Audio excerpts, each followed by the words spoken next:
The next figure we're going to look at is a pyramid.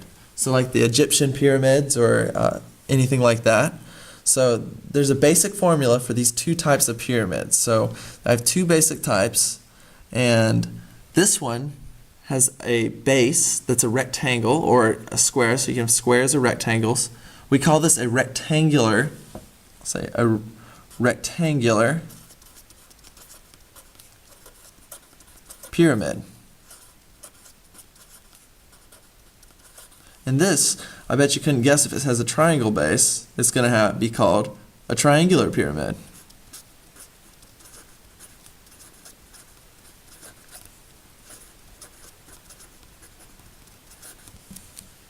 Alright, so the volume is calculated by the formula 1/3 the base times the height.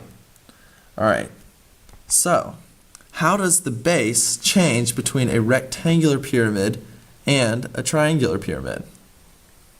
So what you want to think about is, as the formula says, 1/3 big B H. So big B, we're talking about the area of the base. So for a rectangular pyramid, our big B is the area of a rectangle because our base is a rectangle. So that would be big B equals length times width. However, for a triangle, our base is a triangle, so the area of a triangle is 1/2 length times width, or 1/2 base times height. So just be sure that you know big B, we're talking about the area of the base, whereas little b is just the base. Alright, so let's look at an example where we use the formula for pyramids to solve a problem. So here's an example, alright, and the first thing we want to notice is this a triangular pyramid or a rectangular pyramid?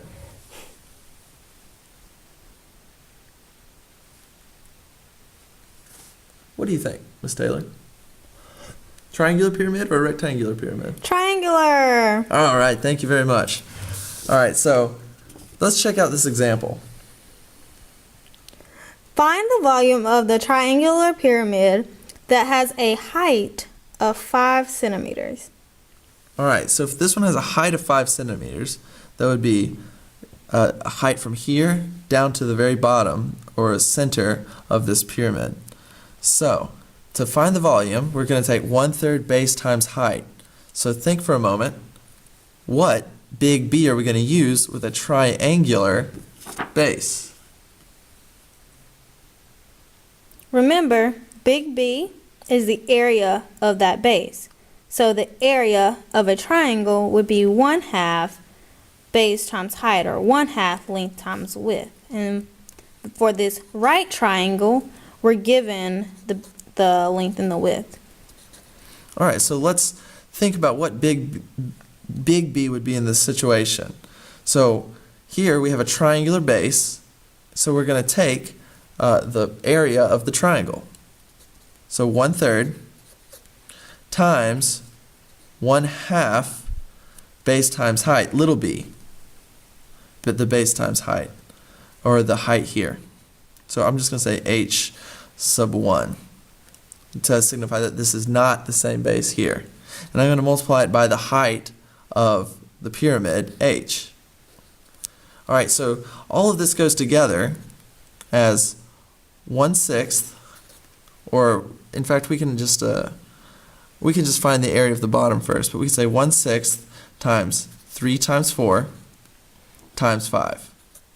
So 5 times 4 is 20, 20 times 3 is 60, and if I divide that by 6, I get 10 centimeters cubed. And that would be the volume of this pyramid. Another way to do this, if you wanted to, is to go ahead and find big B first.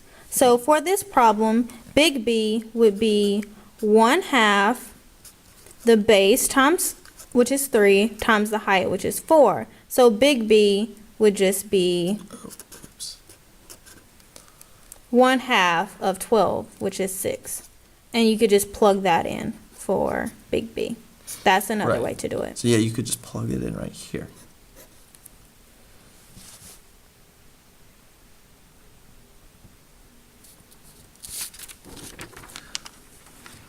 All right, so the next object we're going to look at is prisms. Now, the first thing you want to notice is that a prism is very different, well, similar in some ways, but different from a pyramid. If we look back at the pyramid, all the edges come up to one point. However, for a prism, you have two bases, which for a rectangular prism would be two rectangles. For a triangular prism, it'd be two triangles that are connected by rectangles. All right, and the formula is the same for both a rectangular prism and a triangular prism.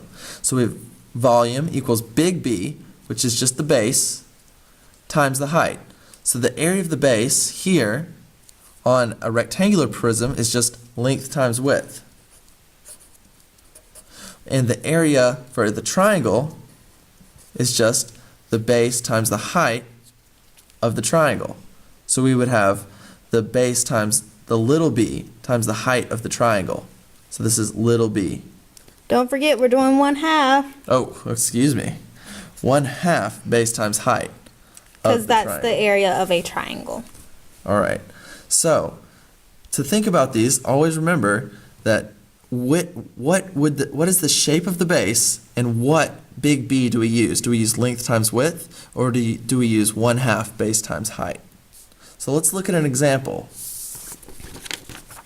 So here's a rectangular prism, and we want to find the volume, and we're given three values: 3 millimeters, 5 millimeters, and 12 millimeters.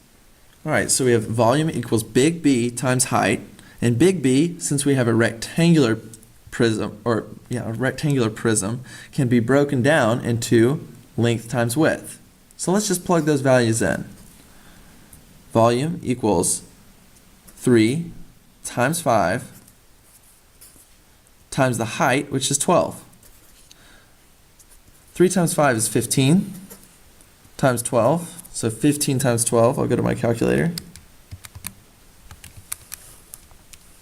That's 180.